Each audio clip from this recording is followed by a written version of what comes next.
nagtanong kung paano nag-extend ng visitor's visa dito sa Canada.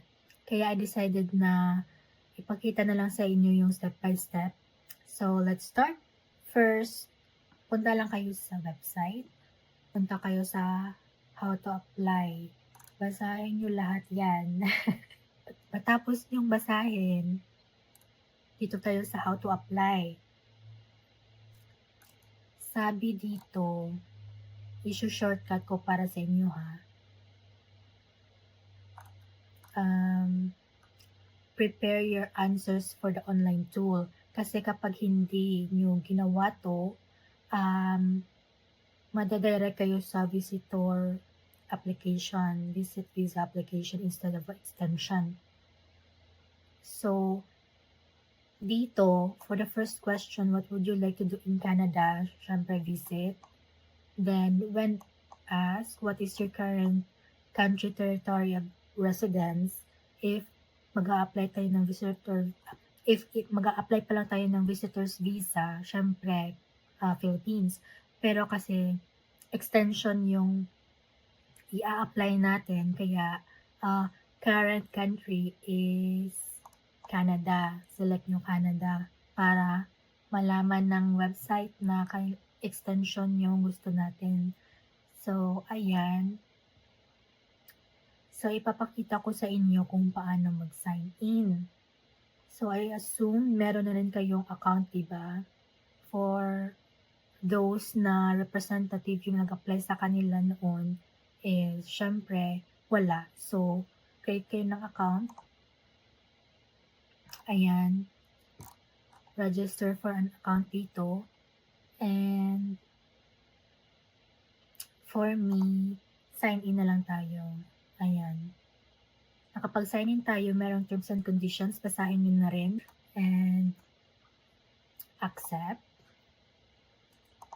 So, merong papapop up dyan na secret question nyo. So, kailangan alam nyo yung mga secret questions nyo. Huwag nyong kalimutan kapag nag-create kayo ng account. Or better, isulat nyo na lang sa mga notepad nyo dyan. Ayan. Makikita nyo dito yung lahat ng applications na na-approve, pending, or kung anumang status, lahat ng application nyo is mag-appear dito. So, start an application, apply to come to Canada. Please enter your personal reference code. If meron man, if wala tayong ganyan. So, visitor visa. Click natin yan. What would you like to do in Canada? Visit. Ayan na yung question daan. How long you planning to stay? Less than 6 months. And select the code that matches passport. So, yung passport natin is PHL, Philippines. What is your current country or territory? Ito na siya. So, select natin Canada. And do you have a family member who is citizen or permanent resident? So, dito, na-question ko rin to noon because I have a sister here. And ito, pwede nyo siya maklik para malaman nyo rin kung ano yung family member na sinasabi dito. So, ayan siya. Sa context ng IRCC, yung family member, it is defined as a spouse or common law partner, dependent children, and their dependent children. Yun lang yung sinabi dito. So, ayan. So, for me, because it's my sister, so hindi siya kabilang sa family member na sinasabi dito. So, select natin no. What is your date of birth? Then, press next. Have you lived in Canada as a permanent resident or landed immigrant? Select natin no. And select next. Are you a lawful permanent resident of the United States? Select natin no. And then let's go to the next page. What is your current immigration status in Canada? Ito na siya. Kapag visit visa yung in-apply nyo, example, yung resident na kapag nag-apply kayo ng visit visa, hindi visit extension, wala itong question na to, what is your current immigration status in Canada? So, kasi extension yung in-apply nga natin, nag-appear siya dito. So, sabihin natin, visitor. And then, let's go to the next page. What is your marital status? Never married, single. What is your province or territory of destination? Lagay natin Alberta. Next page. There. Based on the information you provided, the result below indicates whether you may be eligible to come to Canada. So visitors in Canada, which means extension, you may be eligible to extend your stay in Canada as a visitor or tourist. So let's continue. Create your personal checklist. Let's continue.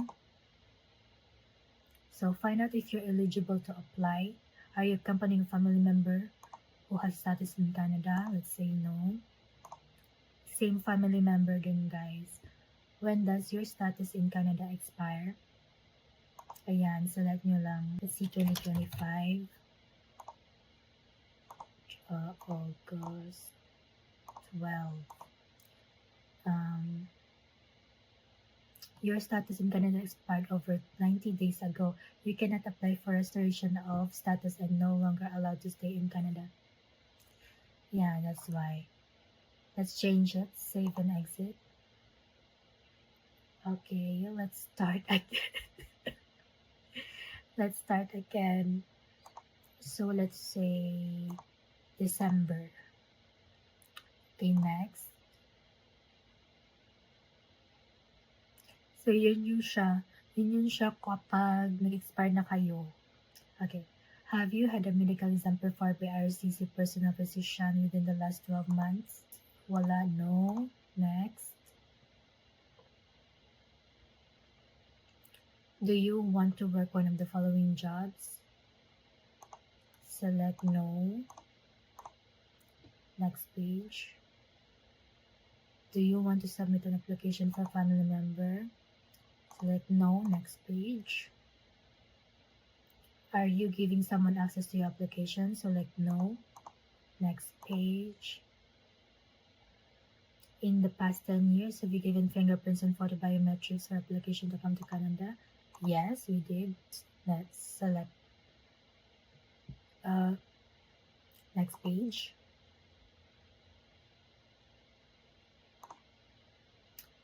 There are fees associated with this application. Will you paying your fees or you fee exempt?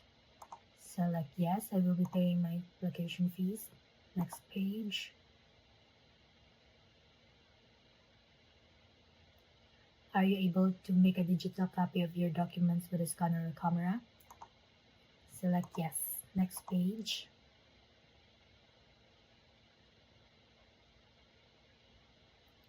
Will you be paying your application fees online? To pay online, you can use a credit card, Visa MasterCard, blah blah blah, or Visa debit or let's say yes.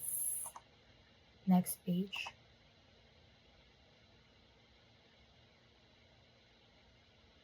There you go. Let's review our answers so you can still edit it after. So there you go. All our answers are here. Just review this if all your answers are correct and then press continue. So we're now on this page, submitting your application. These are all the steps. So kaya nyo talaga mag-DIY, guys. So step 1, use your account, save your application, upload your documents. So yung documents, I prefer PDF format. Sa picture naman, JPG or JPEG. So, ayan. Let's press continue for the next page. Your document checklist, your documents. So these are all the necessary documents you need to provide. So you just have to click here to download the required document for visitor visa. So, example, you need to download this 5708, gonna click that one and you're gonna download to your system. And pakita ko sa inyo, ito siya.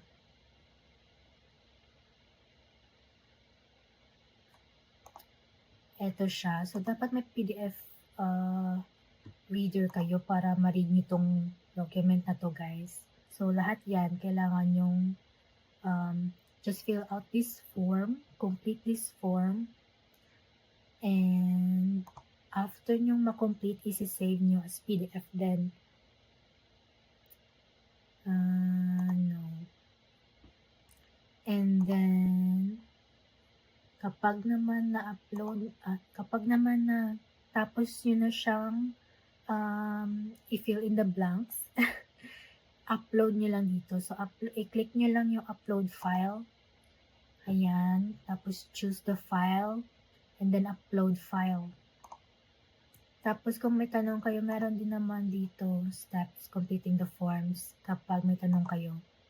So, yung supporting document is OR, passport, proof of means of financial support, digital photo.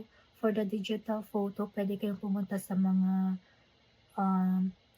I think Walmart, merong digital photo, passport photo sa Walmart. Pero in my case, sa cellphone lang kasi ako, tapos inedit ko lang kasi photo editor din ako. So, inedit ko lang siya sa passport size photo. So, tinanggap naman siya. And then,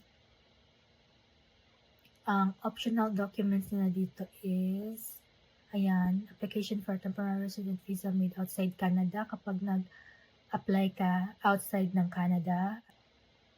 And then, client information. I think this one is provide more information about your application. There, you can attach a letter of explanation to your application. So, dito ko in-attach yung invitation letter ko and anything na magsusupport sa application mo. Okay? So, these are the optional documents. Lahat ng mga other documents na feeling mo is ma-approve dahil doon, you can just put it here, upload it here. And then the fee is $100 Canadian dollars. And then after that, na-upload mo na lahat. Ready ka nang mag-send. Submit mo lang. Meron ditong submit button after mo ma-provide lahat ng to. After mo ma-provide lahat ng to, meron ditong next button that you can pay your application and then submit. After that, ayan na, waiting game. So, according dito, yung processing time is 186, I think. Diba? Madali lang siya, guys. So, let me know, guys, if naka-extend na kayo. Char. Joke lang. If nakatulong ako sa inyo, just comment if you have any questions.